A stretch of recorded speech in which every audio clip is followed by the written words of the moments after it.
Hey guys, welcome back to another video. In this video we are going to be looking at the boost control setup of this car. So at the moment I'm just running a stock tune, just with some bolt-ons as you can see. So we've got your front mount intercooler. We've got some upgraded coil packs. These are actually R8 coil packs. You can see a pod filter here. It's secure, by the way. What I've actually been having problems with since just driving this around, which has not been long at all, is the boost control on it. So I actually have a Blitz dual stage electronic boost controller that I had laying around from years ago, and I thought, well, why not? I'll fit it and we'll see how it goes. I've experimented with it and I'm not getting the actual boost that I want to get. So what I'm aiming for is around 14 psi. So this is only reaching about 10 psi for some reason. And I've played around with the gain settings on it to no avail. Maybe I'm just doing it wrong. Maybe there's a setting in there that I need to play with furthermore. But I think just for the easiest option right now, the easiest option that I see as the easy option is just to swap it for a GFB Atomic manual bleed boost controller, which I've got and we are going to install. So I'll fit it and we'll go out on the road and we'll just see what the boost is ramping up to, because we want to be aiming for that 14 psi. Right now it's only making about 10 psi and that's not good enough. So yeah, more boost equals more power, right? So this is the boost controller we are going to install. So yeah, if we open it up, comes with a little code that you can scan for instructions on how to install. And yes, here we are here. So yeah, that's all it is. It's pretty simple in design. It's just a bleed valve type boost controller. It works really reliably, I've found. I had this on my old 180SX. So yeah, in the packaging, it actually comes with an Allen key, which is hidden away, tucked in here. You'd easily throw it out if you weren't careful. Here's a close-up of the Atomic Boost Controller, and notice how it actually just has an arrow. It has an arrow on the boost controller itself. That must actually go to the actual wastegate itself. And the little adjustment is just here. So yeah, real easy. You just use an Allen key, turn one way to increase boost, turn the opposite way to decrease boost. So it actually comes with a great set of instructions that I've just had a quick browse over, and basically the takeaway is that if you have any restrictor in your boost supply line, you want to remove that restrictor. I know, because I've redone my vac lines, that I actually don't have any restriction in the vac line from the wastegate actuator to the boost source. So my setup is really easy. And yours should be the same unless you've got the factory boost control solenoid in. Then you will have to remove it and remove the actual restriction in the vacuum line there, the boost source line. So yeah, pretty simple really. So I'll flip it around. So the arrow points that way, and basically the line that I've got here goes to the wastegate actuator, and this black line here is actually the boost source connected to a nipple on the actual intercooler pipe that I've got down below. The intercooler kit that I actually have is a Blitz front mount intercooler kit, and it comes with a nipple already on one of the intercooler pipes. Just off the turbo, it goes from the turbo here down, and it's just about close to the elbow on the actual intercooler. First things first, we need to actually cut the zippies, the zip ties, the cable ties off the current setup. We can leave this boost controller as it is, and we can just disconnect the lines. Just carefully cut those zip ties off. Now, it's really so easy. It's just a matter of just getting the right direction. So the arrow points this way, so we want it to go towards the actual wastegate actuator. So from the boost source, and disconnect this line carefully. So we just disconnected the line, just sit that to the side for now, and disconnect the other line. So this is from the wastegate actuator.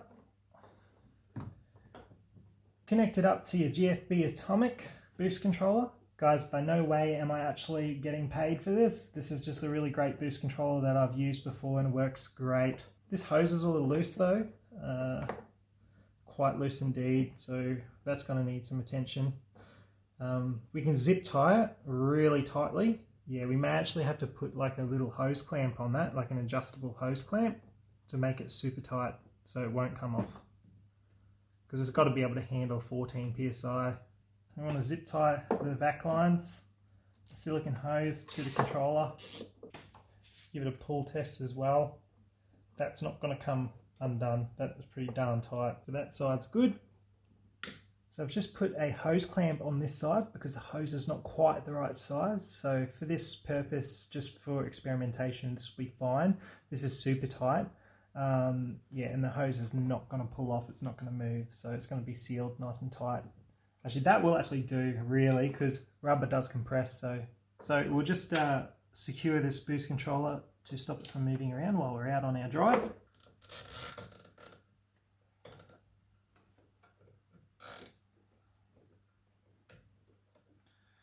And we are good to go. We'll just make some final adjustments when we're out on the road and we determine what boost it's making. We want 14 psi, so let's get out there and go for a little drive. Just a little close-up of the setup that we've got. So on the boost controller itself, it's got an arrow and it actually goes that way. It's supposed to go to the actual wastegate actuator just down there, as you can see. And then the actual boost source is actually, for my setup, runs along down there and it actually goes into that intercooler pipe there. There's actually a nipple on there and that's where we get our boost source. For some of you guys, you might actually have it closer. Like sometimes you'll have the boost source maybe here.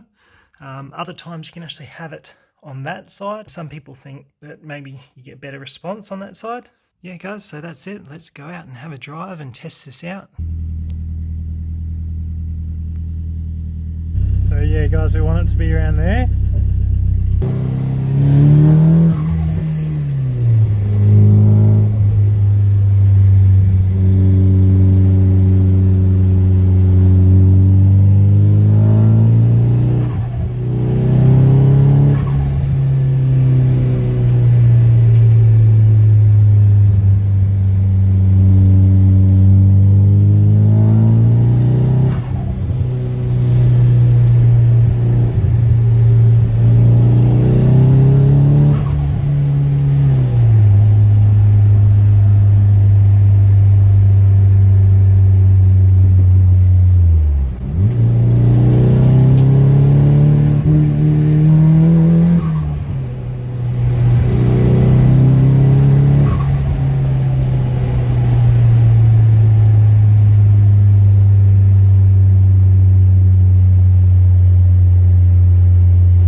Just peaking 15, but I'm happy with that where it's at right now.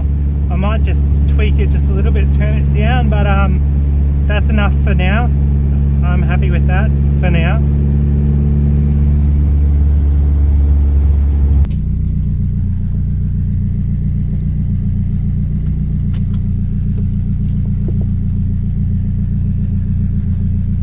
Smiles on my face, you can see that was actually a success. So for most of the time it ramped up to 14 psi, so I'm super happy with that. It just peaked to 15 psi, but for all purposes of this exercise I'm really happy with that result, and what I'll do, I'll just monitor it over the next few drives, see how it performs. I might just turn it down, just tweak it down a little bit. So I think 15 PSI of boost is probably just a little bit too much. It did peak at 15. I noticed most of the time it settled at 14, and then just that higher RPM, it just peaked a little bit to 15 PSI.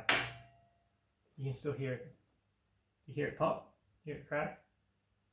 That's the heat. It's like a little oven.